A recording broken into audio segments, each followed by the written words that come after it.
This week's on Legally Brunettes. Hey guys, this is Legally Brunettes, a podcast where we're going to be discussing everything that has to do with real estate in Puerto Vallarta.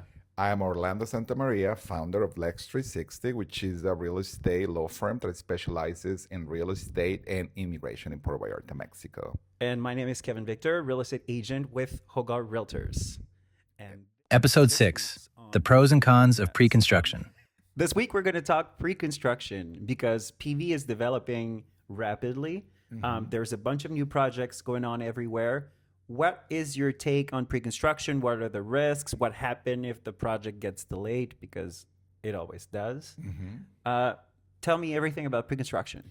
Pre-construction, my first advice to people, whenever I have a pre-construction, I always tell them, just check with your real estate agent or with your lawyer. If the developer has some sort of history. It's much your risk gets minimized by the fact that developer you're working with has a history in town, has a history of building things in town, because a lot of times I run into all these, somebody buys a piece of land and says, I'm a developer, and they start developing, and I'm like, well, but what happened? Where are the permits? Like when I am reviewing the paperwork, I say, where are the permits? Where are the where are the authorizations from the government? Where is the water feasibility study? Where is the electricity feasibility? Like there is a lot of things that have to be considered, and sometimes they don't have it. And even so, this is what I always tell my clients: just make sure the developer is reputable. That eases a lot, because even if you are working with a developer that does not have those paperwork, like it doesn't have the feasibility yet, it doesn't. But you are working with somebody. They've done it before, so they know the steps. They know the eventually. steps. They know how to get.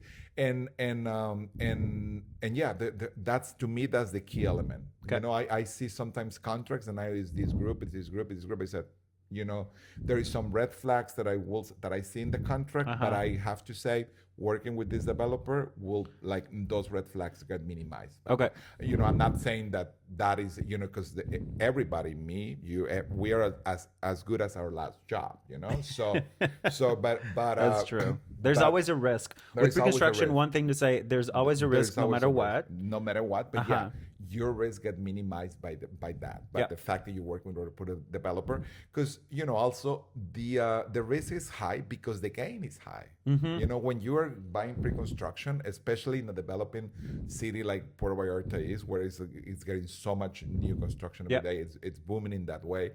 It's because you start, when you buy your unit, you probably pay, I don't know, I would say a number, $300,000, and by the time your unit is delivered, you can sell it for $400,000. You've already appreciated some value. In some cases, we of course can't guarantee that. We cannot guarantee it. Once again, it's the risk, but the higher the risk, the higher the gain. The higher the gain. That's true. And the way the market, the way I've seen it in the past years is that it's been that.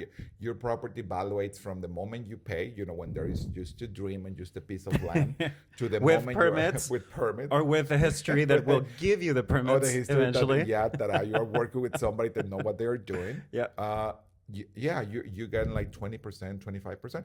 Sometimes it's more moderate, but at the end of the day, you'll make sure that you have that.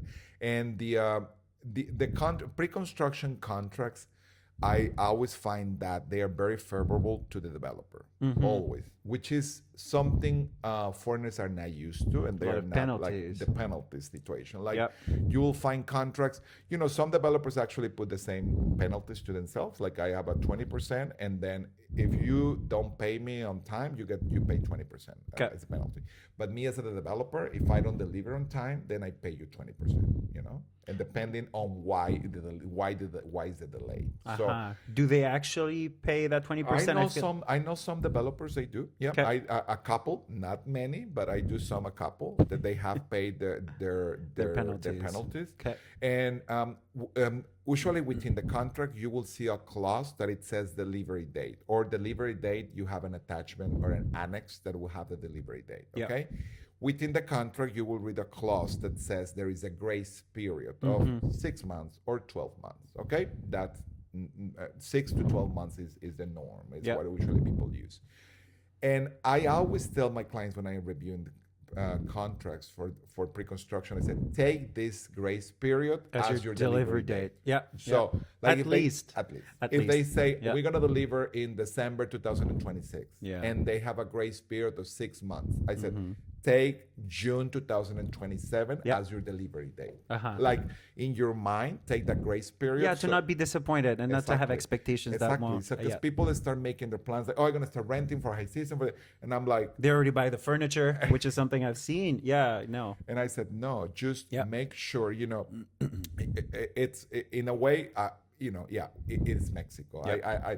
I don't like sometimes when people say that because it put us all in the same, way, and we're not. We're very different. Mexicans, we know each other. We are also very different. Yeah. We are cultural, but we are very different. So the thing is just make sure, or just at least follow up with your real estate agent, with your lawyer, with whoever you're working with, about the development of See where they're at. And some listing agents and some brokers and they're great at it. They're great at having communication with the clients. I've seen it. I've seen they send an email every month. This is construction updates. This is videos. And I videos. They are like like they're sending other developments that the developer already delivered. Like this is the other development. So that creates confidence and trust in what you're buying. It builds trust because trust has to be built. And so. Literally, it has to be built. That's what they're doing. They're building. They're building your trust. But I would say that I always tell my clients just to make sure you're working with somebody that is giving you the good just information and all of that. So to reduce the risk, what I take from it is to go for a reputable developer. That's going to reduce the risk quite a bit. Yeah. Do the due diligence, reviewing the paperwork. What do they actually have? Are they ready to build? Correct.